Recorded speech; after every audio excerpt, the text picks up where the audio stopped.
बुलबुल चिड़िया सोनपुर के जंगल में अपनी नन्ही बेटी टुनिक के साथ रहती थी।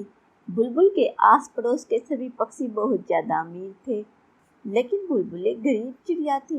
बुलबुल चिड़िया को यही चिंता सता रही थी कि बुलबुल अपनी बेटी टुनिक के लिए दीपावली पर नए कपड़े और मिठाइयाँ कहाँ से लेकर आएगी, क्योंकि बुलबुल के पास मिठाइयाँ और कपड़े लाने के पैसे नहीं थे।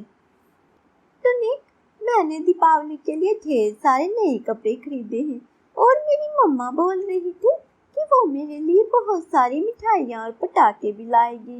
टुनिक, क्या तुमने नए कपड़े खरीद लिए? नहीं गोलू, मैंने तो अब तक नए कपड़े नहीं खरीदे हैं। मैं आज ही मम्मा से कहकर नए कपड़े ले आऊंगी। टुनिक गोलू के साथ बातें करके अपने घर आ जाती है और घर आकर बुलबुल चिड़िया के आने का इंतजार करने लगती है।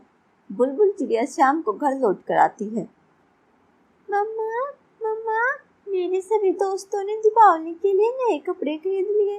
आप मेरे लिए नए कपड़े तथा मिठाइयाँ कब लेके आएंगी मम्मा?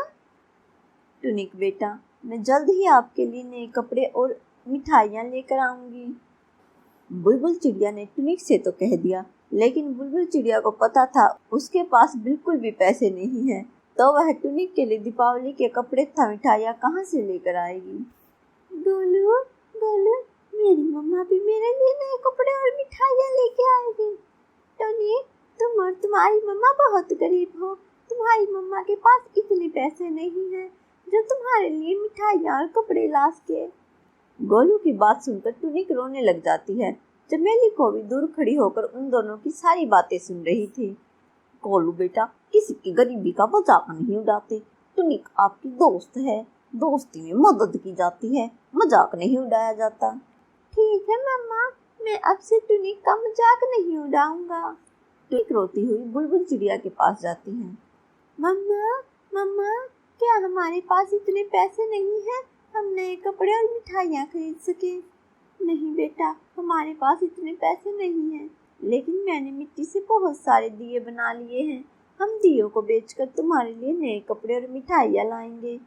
टुनिक बुलबुल की बात को सुनकर खुश हो जाती है। अगले दिन बुलबुल और टुनिक दोनों दिए बेचने के लिए जाती हैं। ए चिड़िया, ये दिए के क्या भाव है? बहुत ही कम भाव है मैडम, एक दिया 10 रुपये का दे रही हूँ।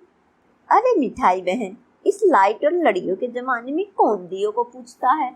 मैं तो महंगी महंगी लड़ियाँ लूंगी। बग्गो, चील और मिठाई तोती आपस में बातें कर रही थी। तभी वहां पर चमेली को भी आ जाती है। बग्गो बहन, ये आपने बिल्कुल गलत कहा है। आधुनिकता की इस चकाचौंध में हम अपने संस्कारों को भूलते जा रहे हैं। प्राचीन समय से ही दीपावली पर दिए जलाने की परंपरा है, इसलिए हमें दीपावली पर दिए ही जलाने चाहिए। हाँ बग्गो बहन, हमें हमारी संस्कृति और संस्कारों को नहीं भूलना चाहिए। हम तो दीपावली पर दिए ही जलाएंगे। चमेली कोई और मिठाई तोती बुलबुल चिड़िया से सारे दिए खरीद लेती हैं। पैसे मिलने पर बुलबुल चिड़िया टुनिक के लिए नए कपड़े और मिठाइयाँ खरीद लेती हैं। सभी पक्षी मिलकर सारे जंगल को दीपों से सजा देते हैं। सभी पक्षी मिलजुल कर हंसी खुशी से दीपावली मनाते हैं। दोस्तों, टुनिक ने तो दिए जला दिए। इस दीपावली आप सब भी दिए जरूर जलाना और सभी के साथ मिलजुल कर हंसी खुशी दीपावली मनाना। हैप्पी दीपावली।